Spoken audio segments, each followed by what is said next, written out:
Hey everyone, good evening, good evening. Today I have a special guest today. I have Missy Ann joining us today live.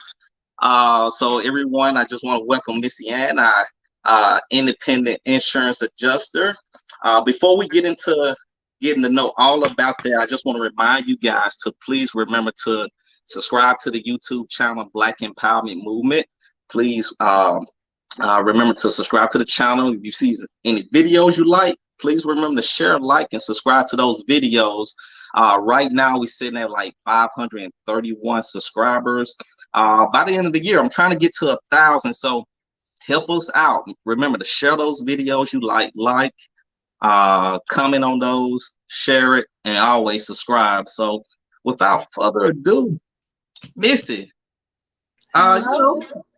for everyone that may not know Missy, give a little brief introduction about yourself, where you from, where you live, all that fun stuff. Sure. My name is Missy. I go by Missy Ann. That is my Facebook name. I am originally from St. Louis, Missouri, but I've been in Dallas, Texas for 10 years now. So, and I started out in corporate America with AT&T when I initially got here. And independent adjusting is how I transitioned out of the corporate world. And that's what we're here to talk about today. All right, man, good stuff. It's been a lot of people just in my run-ins, they've been talking about they've been curious. I always wanted to know how to get in this field. Everybody Hmm. heard different things about how to start and how the work is about, but overall, you said you was in corporate America. Overall, what led you to, out of all the different things you could have went into, like why this field? What led you here? The main thing was the income.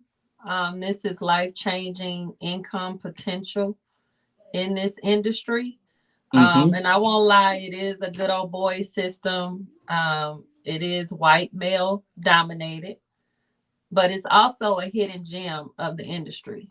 And Mm. so I feel like more people need to know about this, especially Black people, which I am loving to see over the years. I've been an independent adjuster now for 6 years. And over the years, I see more and more of us getting involved. And I just love to see it. And so how it initially started, I didn't like corporate America. I'm not a corporate girl at all. I just did what I had to do. I had a daughter. Well, I still have a daughter, of course, but I had a very young daughter at the time. And I was looking for a way out. And so a friend of mine told me about the industry, and he was getting ready to quit his job at Peterbilt, making six figures. So Yeah. that's really what piqued my interest. Like, oh, this must be some money if you're going to leave your full-time job that you've been doing for over 10 years to do insurance adjusting. But when he told me there was travel involved, my daughter at the time, I believe, was 17. I Hmm. said, well, I'm gonna have to wait till she's at least 18 when she's graduated high school and I can travel more freely. But he said something that stuck with me. He talked about making 3,000 a week, Oh which wow. when you get into the industry, you realize you can make way more than that. But at that particular point in my life, 3 grand a week was more than I was making, 3 to 3,500 a month. So it was really a no brainer. So I gave him a call. We linked up. I had my notepad out. I was ready to take notes, and he just gave me the game. Now, what I will say, he didn't give me everything. A lot of things I had to learn along the way. This is really trial and error. And so I can give people the game firsthand and basically alleviate the mistakes that they could possibly make because I already made them. And so Wow.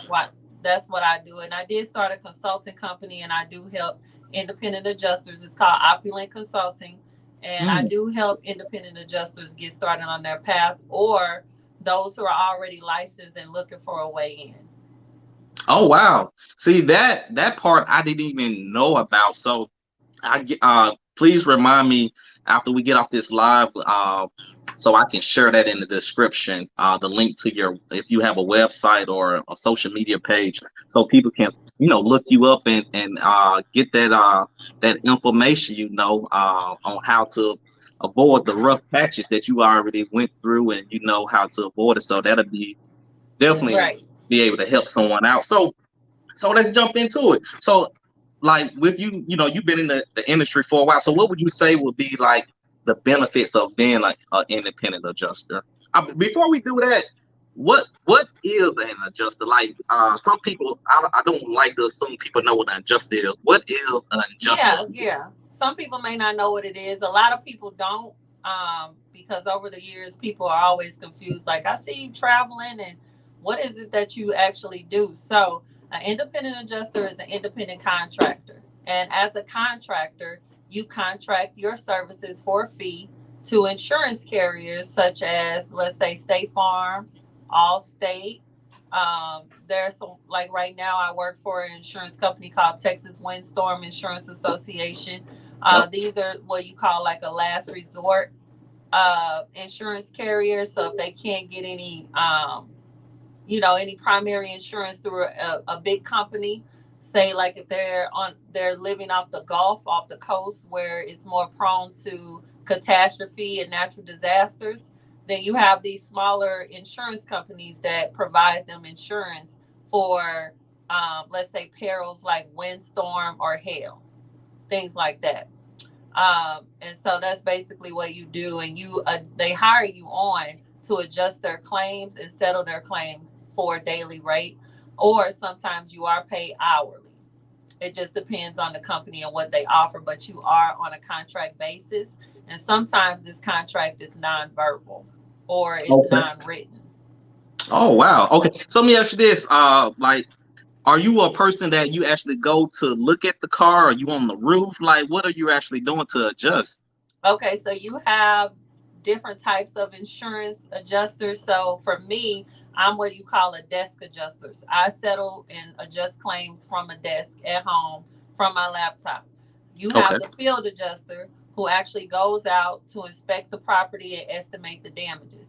And then they're the ones, some of them can settle the claims on site, or some of them will report back to me, someone like myself, a desk adjuster, and I'm the one that makes the final coverage decision. And So would so, you? and you don't necessarily just do auto, there's homeowners, there's also commercial property. There's also like workers' comp, aviation. So there's, various types of insurance claims that you can adjust depending on the type of license that you have. All right, cool. So would you recommend a person being a desk or a field? Like, would you recommend one over the other? No, I would never make that recommendation. It's really all up to the person on what they want to do. So, far as the field, you're pretty much, I would say, you have more freedom. You make your own hours. You get paid more because you are taking those big risks by getting on roofs and things like that. Excuse me. And let's say, for instance, if it's a major storm, let's say like the last one I worked that was major would be Hurricane Harvey. So if you're out there in the field during an actual catastrophe, the income for that, something like that, is astronomical. Mm. Okay, so like you say, just it really just based on the person and the personality of the person overall. What best suit them? Basically, what you're saying, correct? Right, exactly. I'm not a field girl. I'm not going out to inspect anybody's home. I don't really want to be face to face with people, and I'm definitely not getting on a roof. So that would not be for me. To be Nothing honest, the wrong. only Nothing type of wrong, adjusting because I there's a only lot of thought women that do actually get on the roof and they're doing their thing, but that's just yeah. not who I am. Okay. See, I didn't even know about the desk that just in part. I just assumed you was out there in the field doing it. See there, like I'm learning something as we go. Yes, I am a desk adjuster, or what you call a claims examiner. And where we are in my office is right where I work every day, 8 to 5, Monday through Friday. Cool, man. All right, man. That's good information right there. So what would you say like the benefits of being an independent adjuster, whether you desk or in the field? What would be some of the benefits to you as an independent person? Well, I would say not starting out. It just really depends on the type of income that you have already to get started, because there is an investment to get yourself licensed. You have to take class, you have to pay for the licensing. And let's just say, um, if you are hired on, they may want you in a different state. There's expenses, that comes with traveling and hotel and food and things like that. But what I can say, starting out, when I initially started in 2016, I started out making 15,000 a month. Mm, So this is a great field. I won't sit up here and play as if like it's just the easiest to get into, because it's not. I got licensed in 2016 February. I didn't get my first job until August that year. But mm, starting that August of that year, my first assignment was a full year. So you can only imagine, within a full year making 15,000 a month, how much money I was able to stack. Then also, I think the key in doing that is keeping your expenses very low as well. yeah, Um, but the benefit, in my opinion, would be you can work seasonally. You don't have to work all year round. So for me, where I'm at in my life right now in my career, I only work during a major catastrophe. Now I'm working right now because Hurricane Nicholas hit last September, and we mm-hmm. still have a lot of claims from that hurricane. So that's the only reason I'm still working. But you do have the option to not work.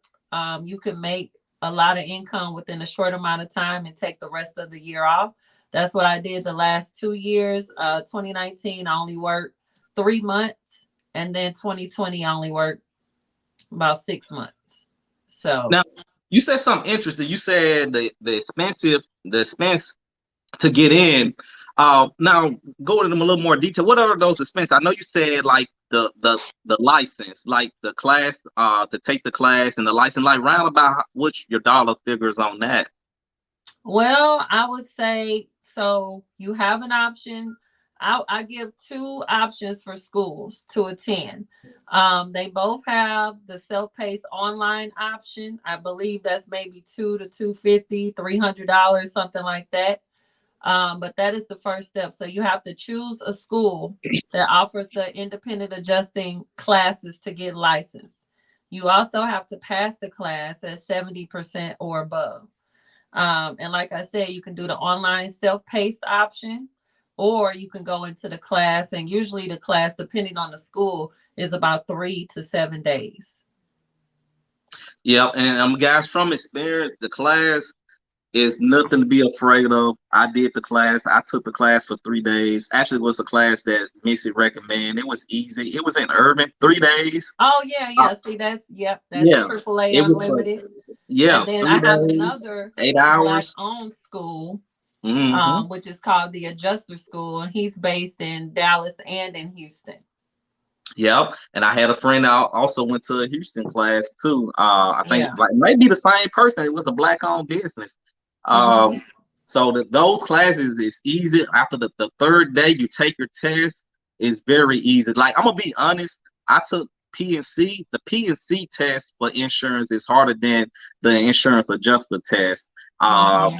so I'm gonna be honest, guys. If you got the time, take the three day class. It was like $250.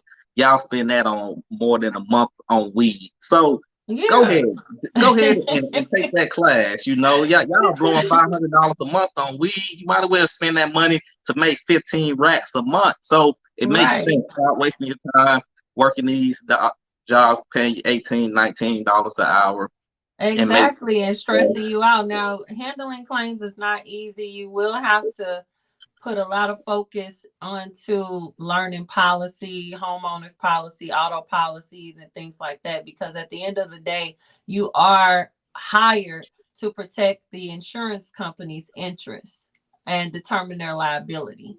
Mhm. And so you will be making some tough coverage decisions. So It's just really how good you are at reading. And if you're good at reading and catching on quickly and you're willing to learn, that's the main thing. Anybody can do this job because I came into this field with zero experience in insurance, and the income that I've made, it just blows me away every time I think about it. But now it's my lifestyle and I'm used to it. So I'm here to share it with people. Amen. All right. So we talk about the expenses like getting started with taking the test. So after you take the test, you pass the exam, you apply for your license with the state or whatever state you're in, the state of Texas, let's say state of Texas. So what is Right. the next stage and expense wise? Like what else would you have to spend Well, money let's on to pass let's your exam? not well let's not skip steps. Okay, you do have to get fingerprints, Yep. and then you also have to apply for a license. Now, I don't really speak or teach on any other state than Texas. And here's why. Texas is the best license to have as an independent adjuster. And the reason why is because it's an all lines insurance adjuster's license. So, meaning not only do you have property and casualty, but you have the auto aspect, you also have workers' comp, commercial property, if you want to handle crop claims, things like that. All of that is included in in the Texas adjuster's license. It also is reciprocal with other states. So you don't want to just get one license. That's only half of the battle, getting your home state license. But once you get this license, you'll be able to apply with other states for whatever their fee is, but you won't have to take their test. So that's what it means to be reciprocated. So once you get your Texas license, I always recommend people start applying with other states to get their license. And what that is called is a non-resident adjuster's license. And so places that have, I would say, that are more prone to natural disasters like Louisiana, Mississippi, Florida. These licenses also make you more marketable when you're applying for jobs as well, because they'll take you as serious and someone that's coming in who actually, is ready to work and is licensed to handle those particular claims. Okay. Okay. So would you say as soon as you get your license in the state of Texas, go ahead and apply for those states as soon as you are start If looking you for a job, can, if if you you can? can, Okay. yes. If you income wise, if you can, yes.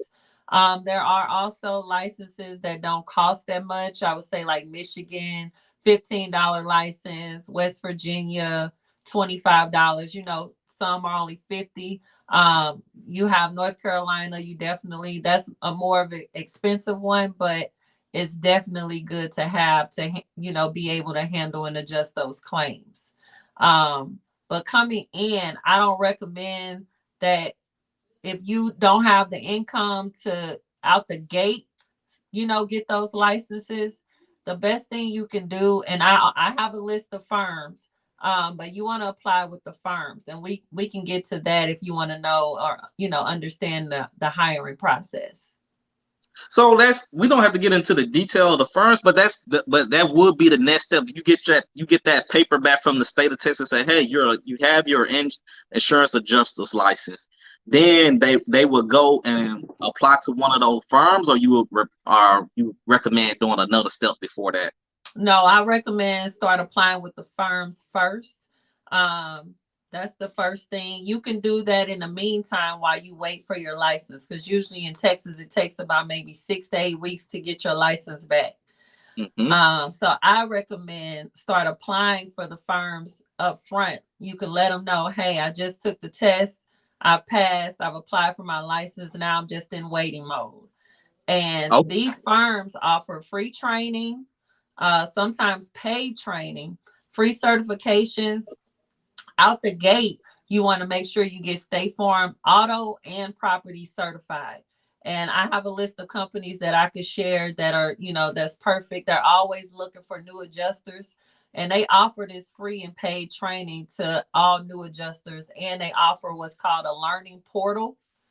And mm, so you can take all the free classes and free training that you can. And that's what you want to do in the meantime while you're waiting for your license, as well as waiting to get hired.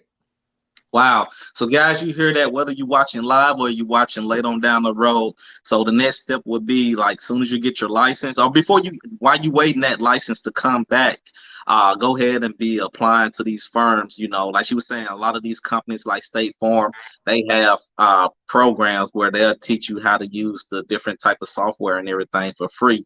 So that's good information right there. A lot of people may or may not know about that. So that's real good. Yeah, and So just to make myself clear, mhm. how you get hired is through independent third party firms. And they're basically the liaison between you and the insurance carrier. So you won't be directly working for State Farm. You'll be working for the actual firm that's hired you to handle State Farm's claims, if that makes sense. Gotcha. Okay. So they'll be applying for independent firms first, and then them firms will basically, put them through with the major carriers to work their claims.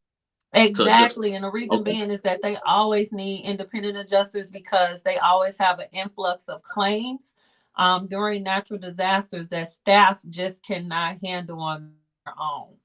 They don't have the manpower behind them to just handle it with the staff that they already have hired on. So they're going to always need independent adjusters to handle natural catastrophes and disasters and things like that. Oh wow. Okay. So so let me ask you this. So do sometimes like people when they get their justice license, do they sometimes make the mistake going with a major carrier first instead of going the independent route? I won't say it is a mistake. Like I said, it really depends on you. Me, I was ready to get out of the corporate world and I knew that was not for me. So I was just willing to do whatever it took to get in the independent field. Yeah. But it really depends. If you want to get hired on as staff, first to get the training. Also, as a staff, they pay for your licenses for you. Now, I don't believe that you're able to keep those licenses, let's say if you decide to go independent from staff, Mm. but at least you'll have hands-on training and you'll have that guaranteed 9 to 5 check. And you also get benefits. See, as an independent contractor, you don't get any benefits. So I have to pay for all my medical, dental out of pocket on my own. But it's not expensive. And then also you don't get a guaranteed check. If you're not working, you know what I'm saying? Yeah. So if you don't, let's just say an assignment ends, it just ends, then you're out of work and on to the next. You need to be looking for that next assignment. Gotcha. Okay. And is it? Let me ask you this: would you say, is it? I know you prefer the self-employed route, but what would you say the type of personality or the type of person that can handle being like the self-employed route as an independent adjuster? Like it, do you see any perks to being independent yourself? Let's just say, what if you can make 6 figures in 6 months or less? Mm. Excuse me. Can your corporate job can your corporate job do that for you? Probably not. Okay. So that's what I mean by life-changing income. So I highly encourage people to do their own research, especially on the income. I'm not here to lead anyone astray to make you believe that you can make that out the gate. You can, but then it really just depends on you because you want to come in here with a certain type of mindset, a positive mindset, someone who has an entrepreneurial spirit, Hmm. and not just dependent on that 9 to 5. This is a transition, it's different, but it is definitely, like I said, life-changing income. Like I didn't expect to make the type of money that I'm making now. Like I said, when I first started, I was focused on 3 grand a week. That's it. That's all I cared about. And so when I first got started, like I said, the 10 to 15 grand a month, that was good income. And then when Hurricane Harvey and Hurricane Irma hit, to the moon I went, you know, 33,000 a month. And I'm not just tooting my horn or just saying that. That's how much I was making. And I have the receipts. So, So that's the so income potential there, and that's the benefit of not working a 9 to 5. man, praise that. So, let me ask you this. So, what is that tool you have to learn? Is it exact or I can't remember the name of it. It's Xactimate. And so Exactamente. I don't have it. See, I'm a desk adjuster and I've never had Xactimate training. Oh wow. Never. Xactimate is really for field adjusters that go out into the field to inspect the damages as well as estimate them. So that is the estimating Mm. software that they use to enter in all of damages, the materials, the labor, measurements, things like that of a home or Okay. commercial property. See there, I didn't know that. See, I was thinking desk adjusters probably need every adjuster needed to know how to use No, that too. I So know how to basically, read it. okay. I So know you how to basically read Xactimate. I know how to read estimates, but I don't necessarily know how to write an estimate. I don't got know you. how to sketch. It does make you more valuable. So if that's something that you want under your belt that does cost more, they have 3 different levels: level 1, 2, and 3, for you to get certified. And it's very expensive, and it's also expensive to keep on your laptop. Mm. But me, so far, I have not had any use for it because the field adjuster goes out and does all the dirty work for me. So he reports everything back to me. He uploads his report, meaning the Xactimate estimate, the photos, what we call a general loss report, everything into a system called Exact Analysis. And that's what I use, but you don't have to be certified in that. That's just basically the tool that the field adjusters use to upload the photos and all of their, everything that they found during the inspection. Yeah, you making this desk adjusting thing sound real good, real gravy. I like that. I like how the desk adjusting thing sound. Yes, I love I being think a that's desk for me right adjuster. there. So basically, regardless of where things are going on, that you don't have to travel to that state long since you're a desk adjuster, right? Right. I stopped traveling when I first got into this game. I did travel for 3 years. I traveled from 16 to 2019. And after 2019, I made my decision in my mind. I said, I'm not traveling anymore. It's too hard on a woman alone by herself on the road or flying, getting your car shipped, things like that. And so I just made that decision. And then right after that, I would say, yeah, 2019 is when I made that decision. I didn't work until the end of the year, which was remote. That was a good thing. And then COVID hit Hmm. that following year. So, then the rest is history. Being with COVID into play with this pandemic, we've been able to work remote ever since. Oh wow! So, in your opinion, you feel like, because I know this may be something somebody else may be thinking, with the trend of what happened, you think with the desk adjusters, you think that's going to be the new thing, that have y'all work from home and y'all just Yeah, regardless? I Okay, think so. Yeah. yeah, There's because still it going to be a doesn't make need for sense for field you to go adjusters. anywhere. Huh? I say though, it doesn't make sense for you to go to another state to do the job. It absolutely does not. I mean, unless you just love traveling and let's just say the offer is good, the money is good, then, in some cases it may be worth it. It just really depends. Like, they're going to excuse me because I'm drinking this tea. So I'm sorry if I'm Nah, you belching. fine, you fine. But yeah, in some cases you don't have to take every job. It just really depends. And then right now during this time, there's a lot of people who don't want to work. Mm, So the opportunity is even greater right now. So I just say do what suits you best. yeah, and guys, I don't let the fear of unknown stop you from our opportunity. I don't think you got to do, if you working a full-time job now. This basically what I did. I used my vacation time. I used my vacation time to go take the 3-day class for 8 hours a day. It wasn't the last day wasn't even 8 hours. It was like, shit, I don't know. It was like a half day because you just taking the test.